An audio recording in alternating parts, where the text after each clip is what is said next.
मी कुरूप आहे, मी छोटा आहे, मी बुटका आहे, मी जाडा आहे, ह्या विचारांच्या निगेटिव्हच्या गर्दीत तुम्ही सापडू नका आणि स्वतःला पिछाट करून घेऊ नका. हे जग आहे ना, हे बाह्य सुंदरतेवर भाळणारं आहे.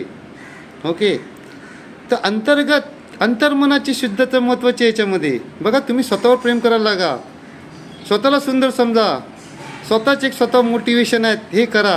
ह्या अशी मनाची समजूत जेव्हा तुमच्याकडे धारणा होईल, कुटुंबावरती प्रेम करायला लागा, निखळ प्रेम करा, पॉझिटिव्ह बघा, तर तुमचं जीवन आणि आयुष्य असं खुलून निघेल, असं सुंदर होईल.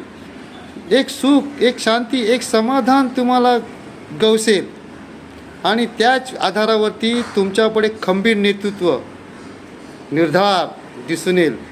आणि जेव्हा ते दिसून येणार ना, तेव्हा तुमच्यातून असं काही प्रेरणादायी घडेल, समाजाला काहीतरी देण्याचा होणार तुमच्याकडून आणि तुम्ही समाजाला देणार असं जेव्हा तुमच्याकडे वाटेल, त्यावेळेला खऱ्या अर्थाने तुम्ही एक सशक्त, मजबूत बनाल.